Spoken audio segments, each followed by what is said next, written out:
Hello, everybody, and welcome to today's My Game show.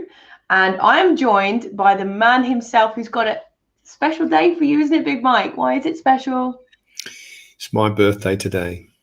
What are you, 25, 26?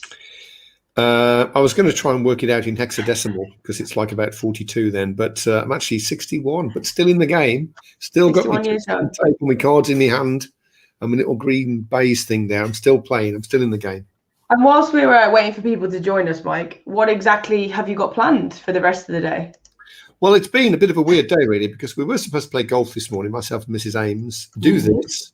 Immediately this finishes, spirited away in a taxi down to a really rather splendid, not Michelin starred yet, but on the way, restaurant in Knoll. And then this afternoon, poncing about, basically. However, Mrs. Ames is sick, so we had to cancel the golf. We had to go for a sting test, a COVID test, which was awesome on your birthday. Did you sneeze? Well, no, I didn't sneeze. I was gagging in the car though, and then from that we're going to have. I'm having kippers with white wine for lunch. I think fizzy white wine all the way, champagne. I don't know really. I'm going to leave it until later to decide because you don't want it too planned out, do you really? And then this afternoon I'm going to do bricklaying and concreting. Result. That's the boy from Cannock we all know and love, bricklaying and concreting. Okay, well, one of the other things you're doing on your birthday is talking about something that I know is true to that little heart of yours, and that is scalability. Now, we talk about scalability a lot. It's one of our main principles. So can you just tell people who are watching exactly what you mean by scalability? Okay, that's an interesting discussion, and I could spend probably half an hour just on that, really. But I often, when I'm talking to people, I often think when I say scalability, I mean to grow like a mini Michael Page or a mini whatever it is, a mini Ford Motor Company or something. And I don't. The definition of scalability is that it meets your personal needs. So you grow your business until it reaches the size when it's meeting all your personal needs. The interesting thing is a lot of people don't know what those personal needs are, weirdly. And that's perhaps for another show because it's quite an interesting thing to talk about. But you need to grow the business until it hits that size. And then it's scalable. It's done what it's supposed to do for you. Okay. All right. So I have a question for everybody else whilst we're thinking about that is, what do you think, everybody who's watching at the moment, business owners out there, what's the biggest obstacle for you right now when it comes to scaling your business? Please let us know in the comments and we'll come back to them later. And hopefully what we're going to talk about today will help you out with that a little bit. But Mike, I do know that in the LinkedIn post for this LinkedIn Live, you mentioned that there is a test, a scalability test. What is the scalability test? Well, it's a bit rough and ready. It was in the promo LinkedIn post for this, but it's essentially when you've broken the link between what you earn and what you work. So if you work in a business and you work more and you make more money, that's not really scalable. If you've got a great lifestyle because you're working less, then probably you're earning less. When you're a scalable business, you break the connection between the two. So, for example, when I was at Software Knowledge a long time ago, at the end of that period, it didn't matter whether I went to work or not. It just didn't on a day-to-day basis. But we made over £2 million a year in profit. So there was obviously no correlation between my working patterns and how much money we made. That's a scalable business. That's a great test. If you can do that, then you're on the way to being scalable. Okay. Now, sorry, let's just not COVID, I promise. So you've been writing an ebook on scalability. I hear, little birdie tells me that you've been writing an ebook. It's written, it's out being reviewed at the moment. Yeah, sure. So that will be coming soon. But one of the parts, a sneak preview of it, is you talk about the 5 principles of scalability. And that's really, as you can see along the banner at the bottom, what we're going to be talking about today. But can you tell me where they actually came from? What did you invent them? I wish. No, they came from this guy really, and Henry Ford. So actually, not a very nice person.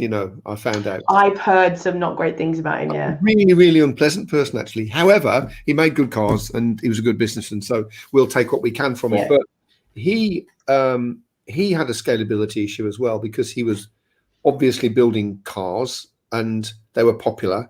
and he couldn't build enough cars because he wasn't organized in a scalable way. He basically employed engineers, and they were like they kind of built a car really, and then out it went to the door, and the next bunch of stuff came in, and they had parts all over the place. It was very disorganized, and he realized that he couldn't go on like this. So he basically, I didn't invent these principles of scalability. I just codified them, right? But they are what he used and what other scalable businesses have used as well, including my own. So I think it's a really interesting mentality, I suppose, to try to get into. Is this is what you're trying to achieve, to follow these principles, and then you'll get a scalable business. Okay, all right. So let's delve in to the number one. What is the first principle of scalability? Okay, there it is. Okay, so Ford, as I said, had engineers, skilled engineers. He just couldn't get enough of them. And he had a friend who ran a meat packing company, meat processing company in Chicago. And in the beginning of the 20th century, there was a massive explosion of population in American cities, and they couldn't get enough skilled butchers to kind of carve up the meat to be able to sell it. So someone had the bright idea, well, I'll tell you what we'll do. We'll just train someone to do one thing on a carcass as it comes by, put them on a chain and just whiz them through the factory. Hence, that's when production lines were really invented. Ford saw this, had like a moment, ka-ching, yeah, we can. And he changed his factory to make it so that it was exactly that. And all he did then was he no longer employed specialist engineers. He just employed people to do one or two things, and he trained the bejeebies out of them in order to do that. Easy to get, easy to train. And if someone goes, no biggie, you've got them queuing up out the door, you just bring the next one in, you train them up to put a wheel on or a bonnet on or whatever, and away they go. So, okay, so in a business point of view, then this is more about, instead of having, recruitment's a big one, instead of having 360 recruiters, you would have a resourcer, you would have account manager, and you would have a new business person. Yeah, you can break it down in different ways. Yeah, for sure. It's the same as if you're professional services, they're expected to do sales and relationship building, and it's like mad, really. Why would you do that? But you break down the entirety of a piece of work that needs to be done into logical functions, and then you assign somebody to do those functions, and you train them in just that thing. And if you take the recruitment as an example, that's perfect, because you need such a varied range of skills to be a good 360. You need a whole bunch of stuff which makes you a hunter, and a whole bunch of other stuff which makes you a farmer, and they conflict. It's really, really hard to find someone who does both well. Split them out, so you get someone who's really good at hunting, that's what they do. Somebody else that's really good at farming, that's what they do. And it's a really modern way of doing it, and it works. Okay, perfect. Okay, I think that makes a lot of sense. What's number two? Okay, so I've been to your kitchen, Kirsty. In fact, didn't I build it? No, I didn't actually. I just you didn't build it. Don't take credit for things you haven't done. Don't be rude. Okay. Whatever. Yeah, I knew someone. The lovely men from Wix built my kitchen. Thank you very much. Okay. Yeah, I know those guys. Anyway, so you've got all sorts of gadgets and things in there, haven't you? So what's one of your favourites? It's got to be a food processor. I love it. It does chopping, it blends, you can make pastry. It's a dream. My favourite, is to make breadcrumbs. Just, but back in the day, you had to get stale bread and rub it together and do that with it. No, whack it in. Press Very hygienic. The thing with any tool, anywhere, it does three things.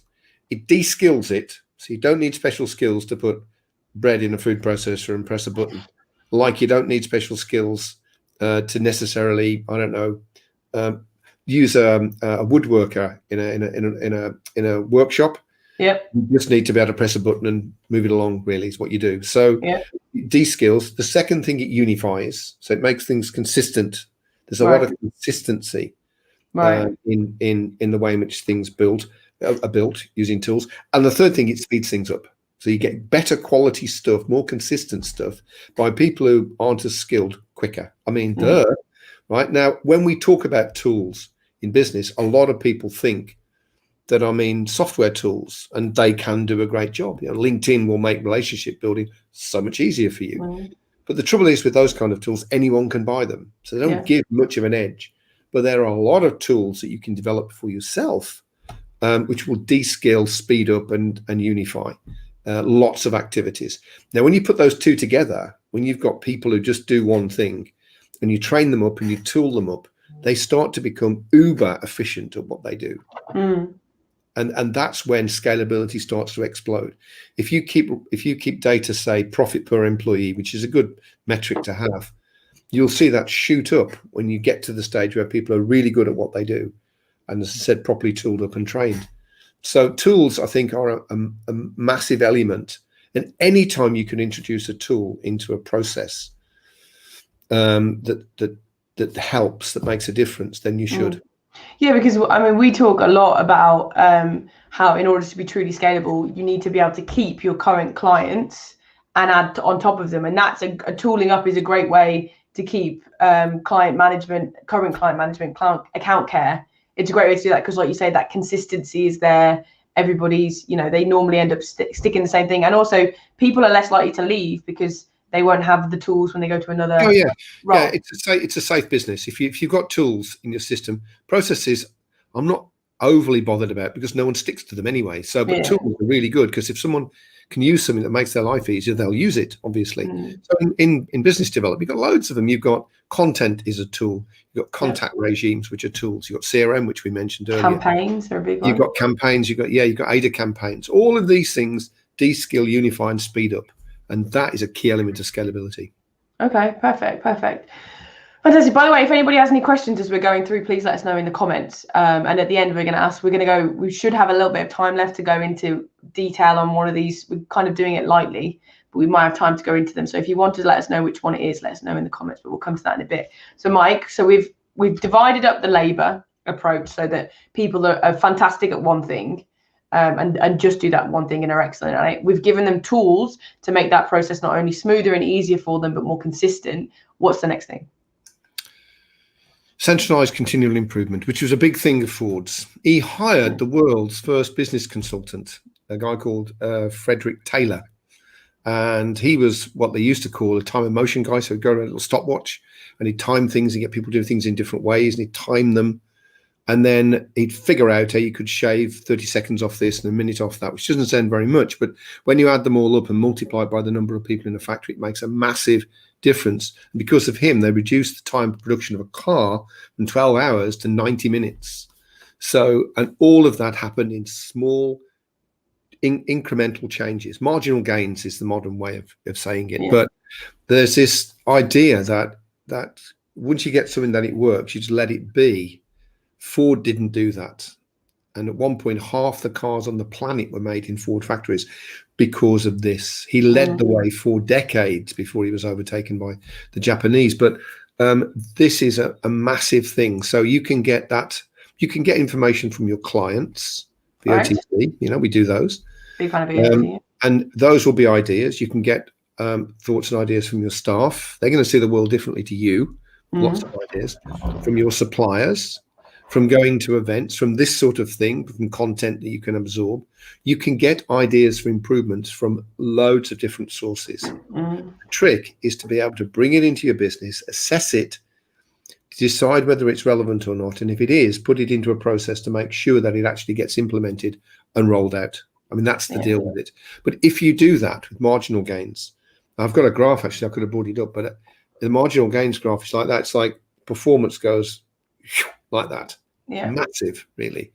And that all comes from that centralized, and that's the operative word, really. We don't leave it to individuals to make those improvements. We do it centrally. So if somebody has a great idea, everybody gets to use it. Massively powerful. And a key thing on this, I think, to really bring out is that these aren't big ideas. These aren't. So, for example, the British cycling team used marginal gains, didn't they, when we were just winning all the gold medals in the Olympics?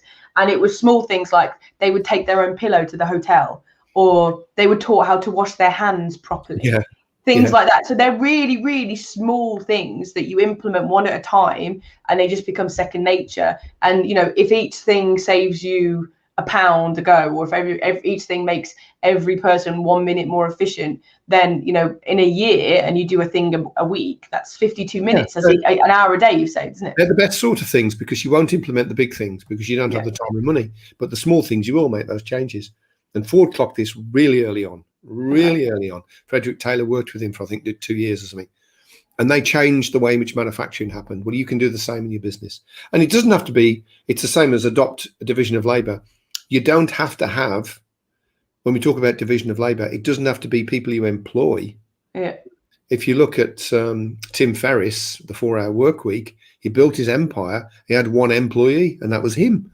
The rest of them were outsourced. And the same goes for centralized continual improvement. It doesn't have to be within your business. It can be with working with your partners.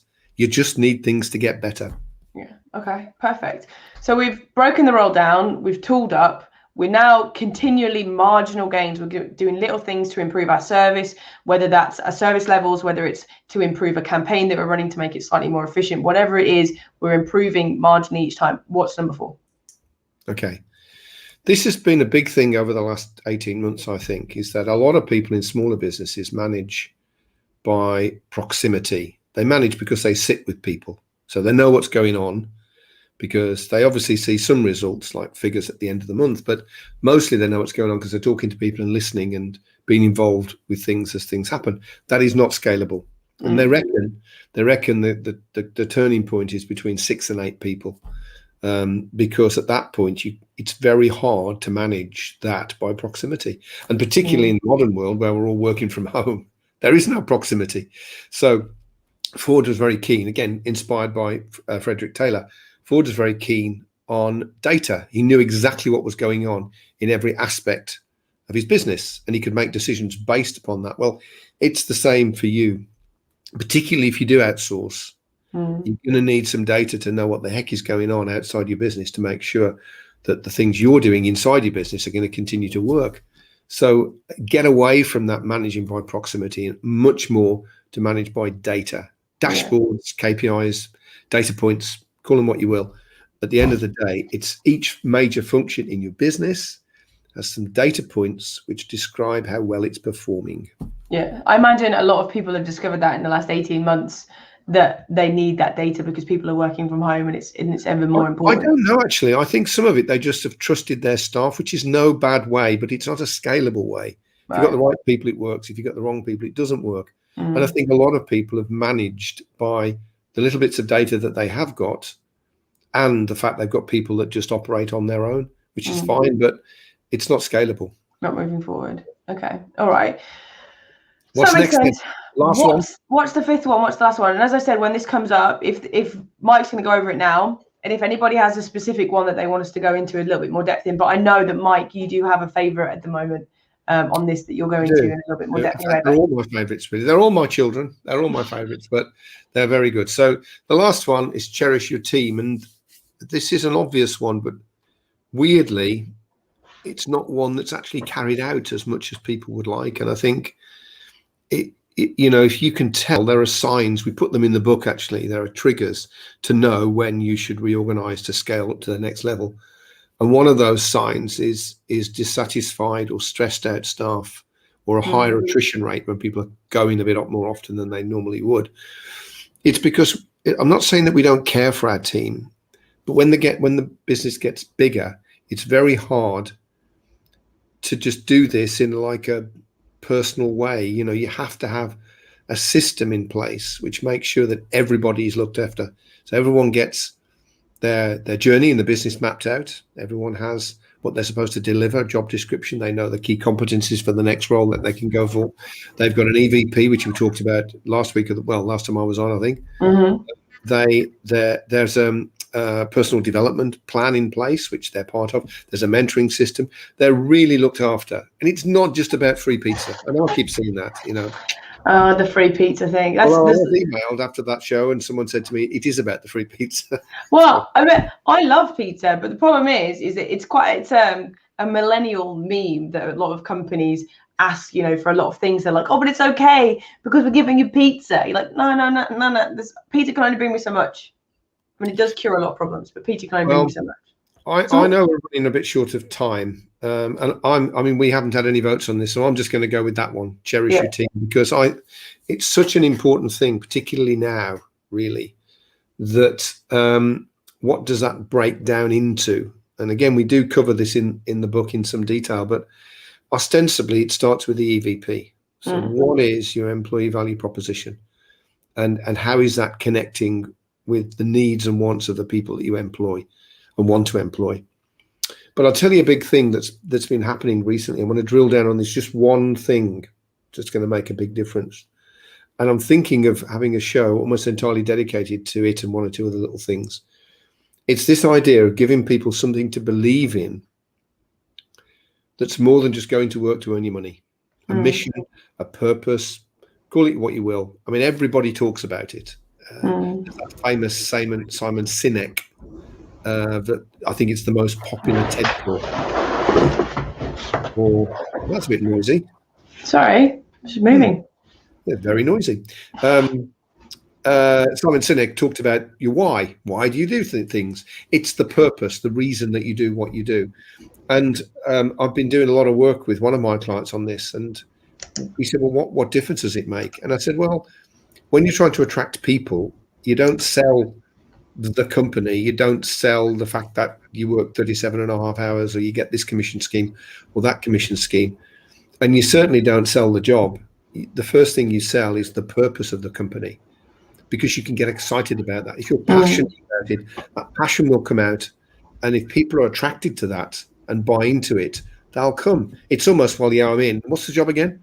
It's kind of that. And I always did that because I really believed in my business. Our mission was to be the first choice. That's it, really, in simple terms. And we had a whole bunch of stuff that we did specifically to make ourselves more popular than our competitors, with our clients and with our contractors. Okay, again, it would be a lovely thing to talk about, I think, but the whole point of this is to give people something that they can believe in. It is massively powerful. And if it isn't, they're probably the wrong people for you.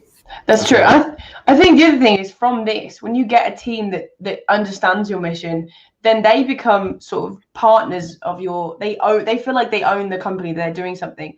And then what that means is that you have somebody who wants the success of your company. You do. So imagine the success that you want your company to be, and then multiply that by 5.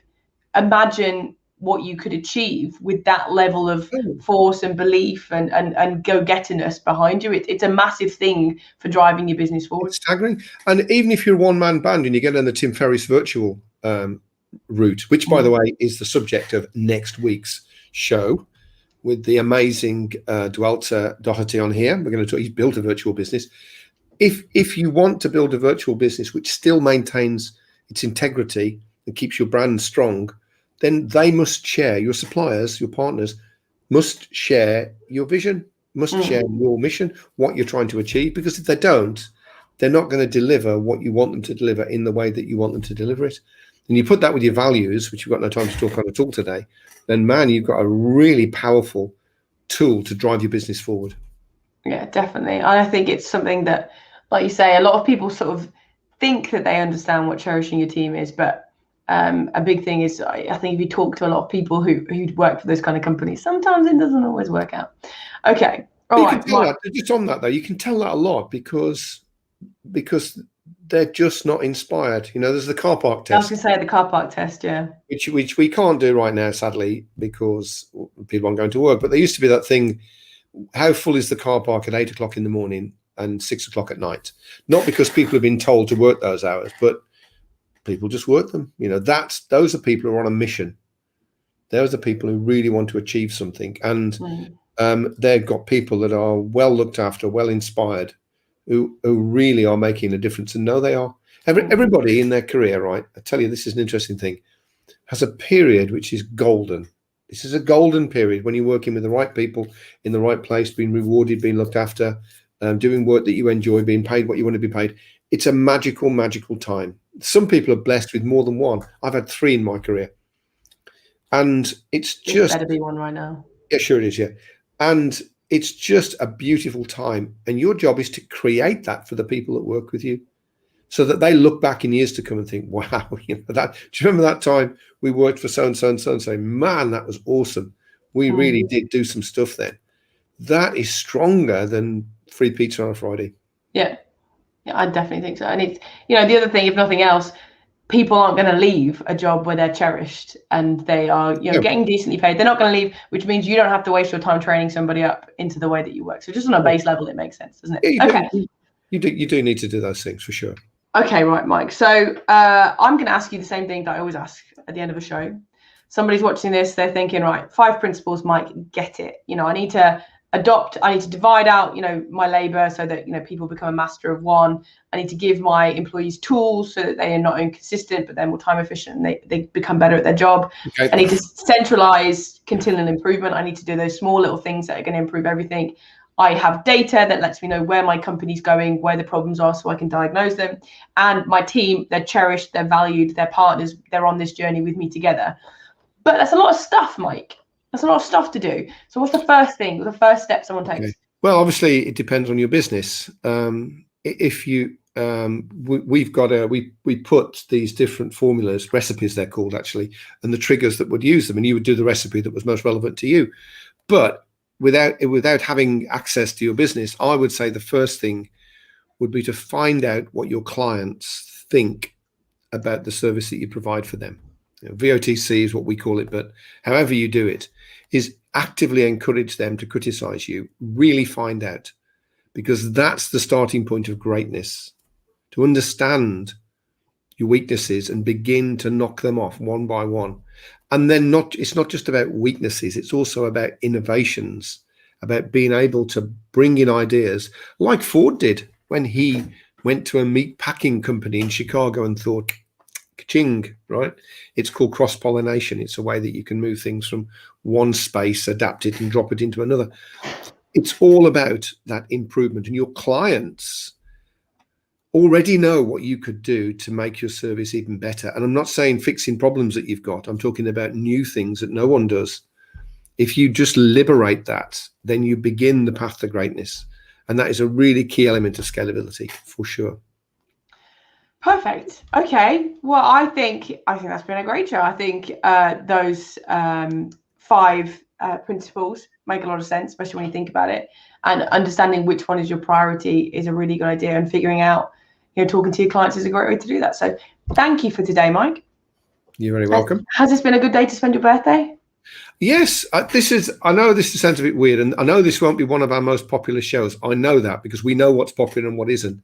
But I am so passionate about this, because what it means is you're not building like this big monstrous company. You're building something that meets your needs. So I came on this show on my birthday just for you. Fair enough. Okay, so what we will say is next week, as you already mentioned, you've got Dwelter talking about how to create and run a virtual business, which is very topical right now. So do check in for that. Yes, as I normally say, Mike, thank you so much for being here on your birthday. Once again, happy 42nd birthday. In hexadecimal or whatever it is. I must work it out, in hexadecimal, yeah. Look, really. So much better. Base 16, yeah. Well, thank you. And I think it's Kippers and Wine time now. I think it is. So we'll see you all next week. See you next week.